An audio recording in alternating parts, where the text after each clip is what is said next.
All right, well, top of the morning to you. Marziti here with the morning briefing for what are we going to trade today. Hope everybody's doing well this morning. And let's see, make sure YouTube is up. Discord looks like it's up. So, yeah, I think we're good to go here. All righty, let's start off with looking at the news of the day. We'll go over to Financial Juice here. And we see banks are reporting. Be mindful. Fed manufacturing. Not good. Not good at all. Ooh, I didn't know that. Let's see. Do they say anything? Oops. Wait a minute. What's going on? There's Canadian.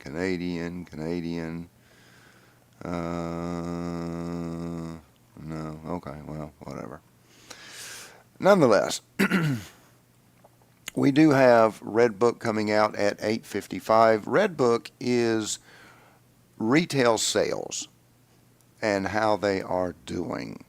And so year over year, it's considered normally a minor player. But remember, as you can see, we don't have anything else going on here today. So that could be something that moves the markets. New York Fed inflation. I get it out. And then we got auctions starting at around 11:30. So not a lot on the calendar. I don't know what will happen here with Redbook. Are we in a hurry up and wait kind of situation? Nothing for tomorrow really major going on. And then we get to wait, am I in the wrong? Whatever. Okay. All right. So not a lot going on this week here. And when we hear about these kind of things, we say, oh, that just means chop. Well, yes, no. I mean, market makers still may do some moves, or institutions. We just don't know. But always remember there can be the unexpected news. Let's start by doing our quick pan of the three here that we watch. Pivot points are wider on crude. IV is down. I'm going to come back and talk about that in a moment. ES pivot points are wider, so again, that just kind of tells us that the goal lines are further apart and it's going to be harder to hit them. But IV here on the hourly, just a wee bit up. We're in a squeeze. Green. Now, green basically means is that it's above all the moving averages. So the theory being John Carter developed the squeeze concept years and years ago. And it has to do with what's called when the Bollinger Bands come inside of the Keltner channels. It indicates a tight consolidation. And when consolidation happens, we expect like a spring gets coiled up and it explodes. The challenge, of course, is that a squeeze on the 60-minute, that's a long time to wait for that to break. So, it's worth noting that we do have a move coming, very likely, but we've got a little bit of an edge telling us that it may go green, but we don't know that yet until it plays out. Another thing to remember, too, is that one of the problems with squeezes is that because the squeeze, like all other chart indicators, is a lagging indicator, the squeeze will break before the indicator says it breaks, and we just kind of have to remember that. Gold pivot points are tighter. IV is average. All right, let's start zooming in on some of this kind of stuff. Let's start by looking at crude.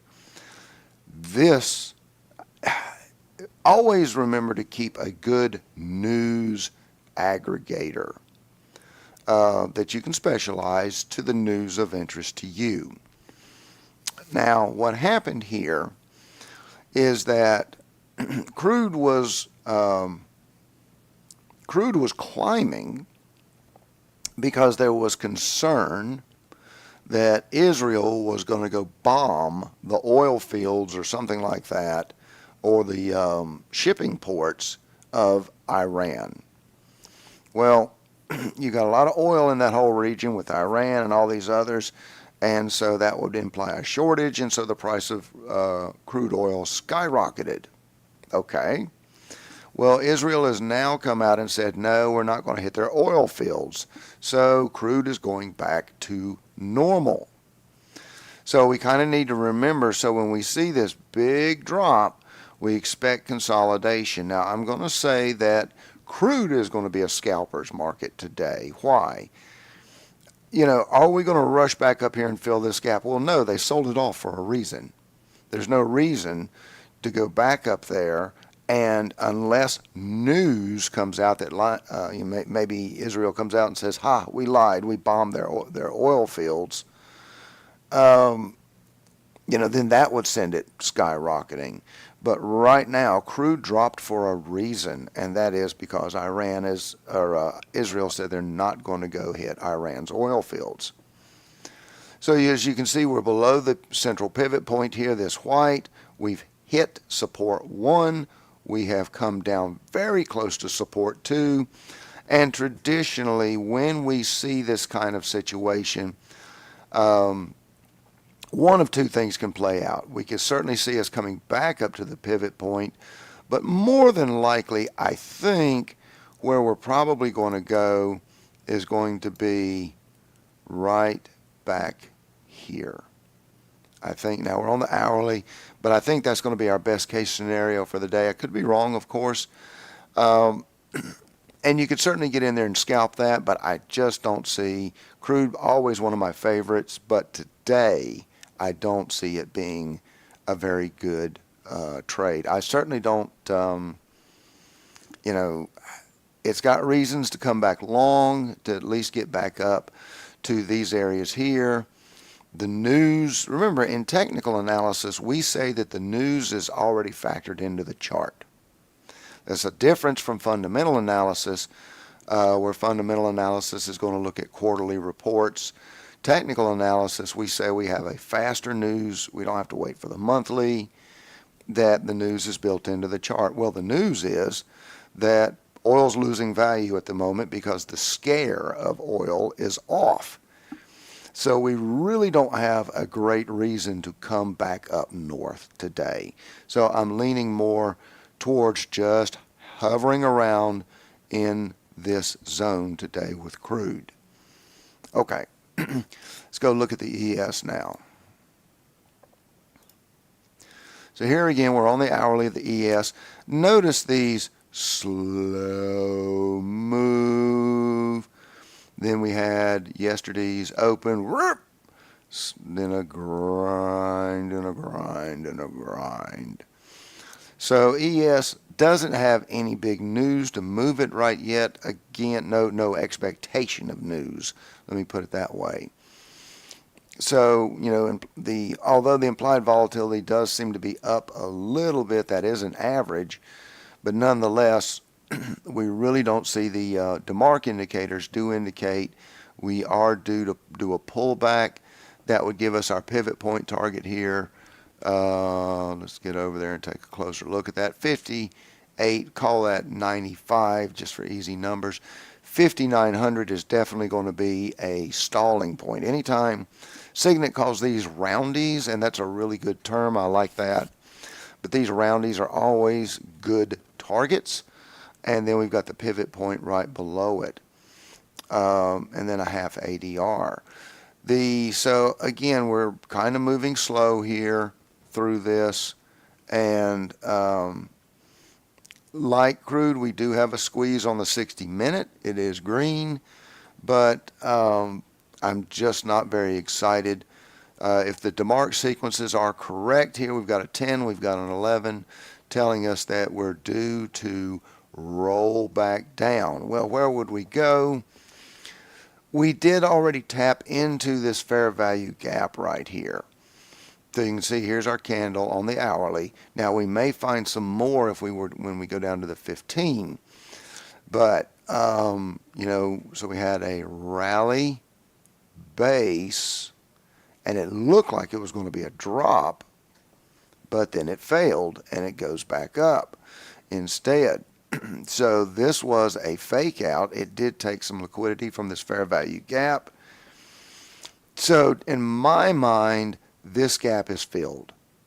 It's filled because anybody that wanted to go long here had their second chance. This is their first chance. This is their second chance.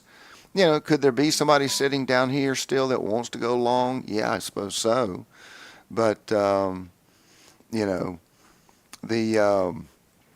they've had their chance to go long a second time.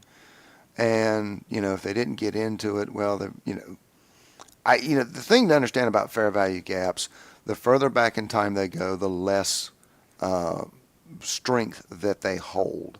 So I'm not that excited about that fair value gap anymore. I'm really leaning more towards this pivot point. We might hit the ADR, but, it's, like I say, it's just kind of a grindy day, and we'll just have to see what happens with that. Targets, though, if we do go, so we've got an S1, pivot point S1 up here at, let's just kind of zoom in on that, 59.38-ish. We've got the ADR up here at 59.42. I would be leaning more towards maybe, the DeMarc and everything like that. I think we're, obviously we'll see what happens when market opens, but I do think we're going to be bound by the ADRs here at 58.85 up to 59.42. That's a pretty big range, sure. And we can go look at the initial breakouts and all that kind of stuff there over on Edgeful as well and see if it gives us any kind of an insight. Pop over to crude or gold. Gold, what are we seeing? Now, gold is much better. Pivot points are tighter. It is in a squeeze. IV is not hot right now, but you've got some trading now. We can kind of notice here that it is chop, but the chop is large enough that there is the chop is large enough that there is money to be made in these moves.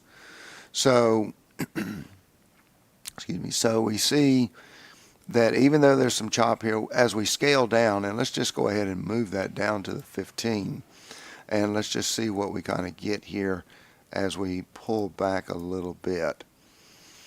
I'm going to go ahead and mark this up so that we can get some ideas of what we might have to work with here. Let's just start with here to here. Let's mark here to here.